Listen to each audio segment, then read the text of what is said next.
I'm Ash from Lost to Light. And I'm Nick, and you're watching ROCKFLESH.com.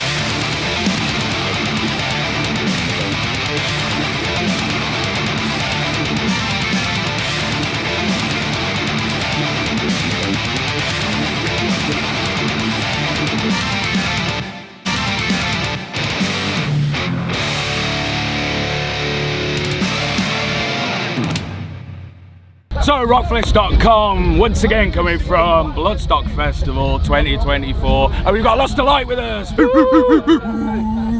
You guys excited? Excited for later? Of course you are. Buzzing. Absolutely. Nah, I could be doing better things with my time, you know what I mean? Yeah. Was it a kind of wake up this morning and go, oh, actually we're playing Bloodstock today kind of moment, like a pinch me moment kind of thing? Bit, man. Like, yeah, I woke up in my tent, like, back's aching from like a bit of a rough night's sleep and that, and then it was just like, hang on, today's the day, like it's actually gonna happen. D-Day. Time's ready to rock. Yes. So like when you're playing these kind of sets, say like at a festival or just kind of, you know, on like a heavy lineup like we see at lots of gigs now, how does that change up what songs you're going to put in your set list, as it were?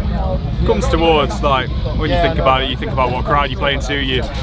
With something like this, obviously this is our debut, it's our first time here, so we're gonna try and play stuff that's gonna appeal, like stuff that you know is gonna get people to want to listen to us more, something that's catchy, something that people are gonna remember, you know what I mean? So it's all about that return, you know what I mean? Exactly. But in the same breath, obviously we're playing fucking the UK's biggest metal festival, so we made sure we got some like really heavy tracks in there as well.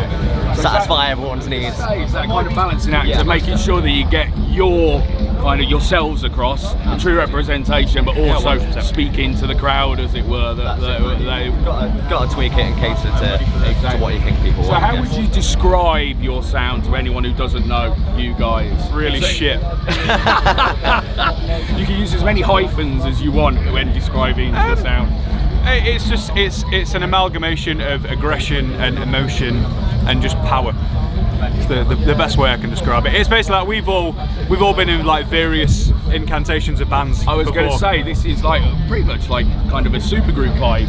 Coming together. Yeah. So like we've all been in like various incantations of bands and stuff before, and this is the first time that we've all kind of come together and wrote music. So it was like, yo, we're going to write something that we want to write that's not genre specific, that's not limited to anything, that's just literally everything, and pour as much of ourselves into it as possible. Yeah. You know what I mean? So, like we've all got such like different inspirations and like tastes of music as well. Like some of us love like fucking black metal and death metal, and some of us are fully on the other side of like metalcore and like pop music, and fucking like all of this like together when we're all given our insight. It's just sort of creating what we've got. Specifically our bassist Steph really loves Taylor Swift. Oh, he does. Really loves Taylor Swift. Swifty. I mean, I love Taylor Swift personally, so I'm not going to say it, but yeah.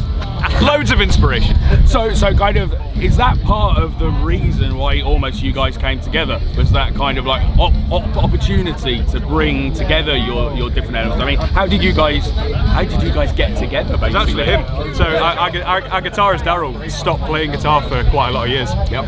And then after sort of like COVID, he started getting back into it again and like writing riffs, and he'd send them over, and then we kind of like, I don't know, we're all part of the same friend group, so we all kind of like came together and was like, oh, you know, this is like sounding pretty sick kind of thing. Go and Steph had it. We've all got like sort of home recording studios and stuff, and sending stuff back and forth. Yeah.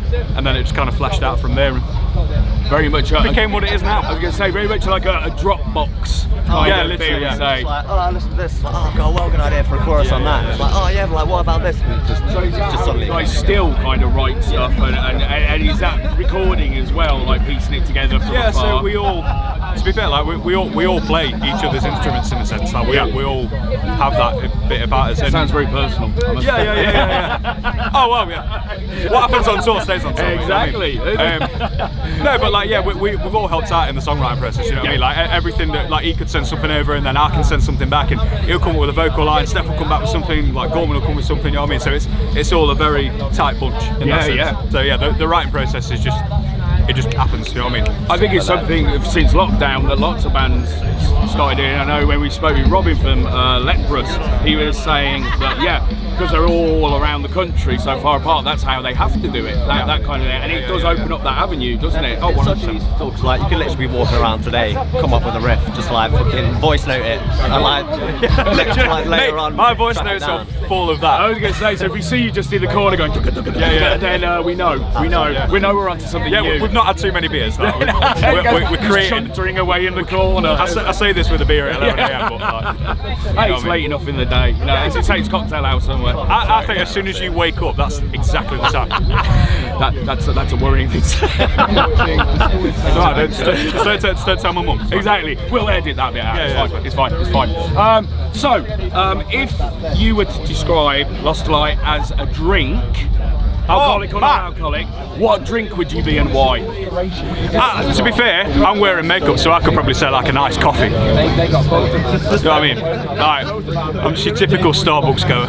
I would say a dark and stormy, which for those that don't know is ginger beer with dark rum. Like on top, you got the light. I'll go with you got the dark. I'll go with that. A little bit spicy. Or we could like top strum. I would say we are justifiable. Justifiable because it's liqueur, it's like whiskey flavour, it's like cinnamon, all that kind of stuff. It's spicy and it's everywhere. And it always goes down smooth. Hey, nice, love it. I love that. Remember that. That's it. Interview done. Interview done. Basically, it's the taglines for the bands we always get from the answers to those questions. Where it just like goes down smooth. I think we've had that before. I think, yeah. Brilliant stuff.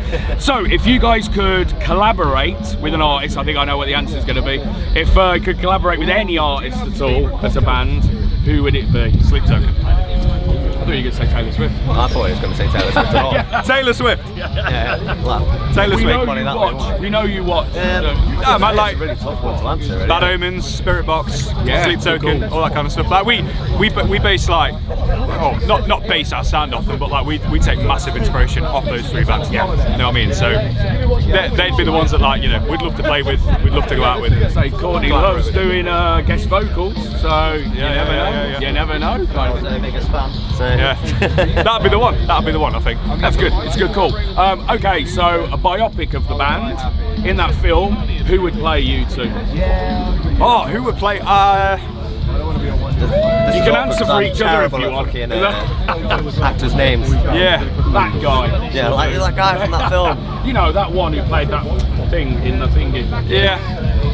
I don't know, I'd say, not because he's really good looking, because I'm really not, but Channing Tatum would play me, because he's a nutcase. Or Jonah Hill. Jonah Hill would play me, because he's just a nutcase. I'd probably be Michael Cera, to be honest, wouldn't I? Yeah.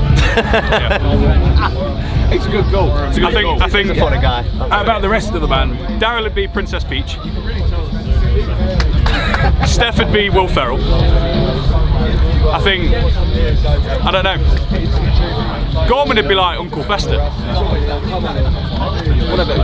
We usually, I was going to say, we usually have a Jason Statham. Statham with a wig. Yeah. Jason Statham, definitely. Right then. I don't know. What about Tom? Who'd play Tom? I'm useless at this, mate. I don't know. I literally couldn't. It's alright, we'll be working on the contracts, over a few years probably anyway, but yeah. Daryl would definitely be Princess Peach, Mario style. 100%. Cool, so if you guys were able to put on a festival yourselves, money no object no, money no problem, who would you have playing that festival? They can be alive or dead, but as we always say, the live ones often perform better. Between the Bear and me, straight up, my favourite band of all time. Yeah, nice 100%. You'd have to put my sugar on, wouldn't you? Yeah. In Flames. As blood runs black. Black Dahlia Murder. There'd be some of mine. Who else? Prada. Yeah, Prada, definitely Prada. You could have an audience with Taylor Swift, not have her sing, but just have people that just into it, you know? Something different. I prevail playing nothing but Taylor Swift. Stand up Swift. Yeah, I don't know. Where would you put yourselves on the bill? That's the real question. I don't know, like, because I don't want to be one of them where it's like, oh, we'll play on main stage kind of thing, like. But I don't know, probably opening up some kind of like maybe the second stage or something like that. Open the main stage. Open your festival. Maybe, That'd work. Maybe, yeah. Cool. So, over the next 12 months, what can we expect from you guys? So we've got our second EP, which we're looking to release at the start of next year. It's like sort of like a follow-on to this first EP that's meant to be like sort of like two-piece reflection. It's part 1 and part 2, basically. Yeah, nice. And then following on from that, we're already working on our full length that follows. There'll be a couple more videos out to help promote the second EP.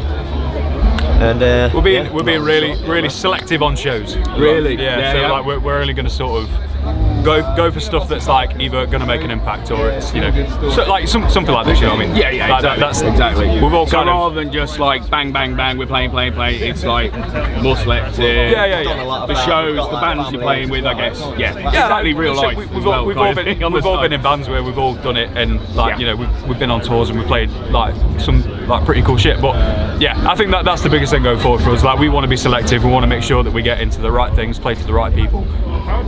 Like this, exactly. For example, you know what I mean? And just make as much of it as possible. Yeah, cool, excellent. Well, thank you for spending some time with us. Thank you for having us. Good luck with the set later. And yeah, obviously we'll have a review of their set, we'll have photos from their set, as well as this interview, as well as loads more content on rockflesh.com from the festival. So, Lost Eye, thank you very much. And we've been rockflesh.com. Yeah, man.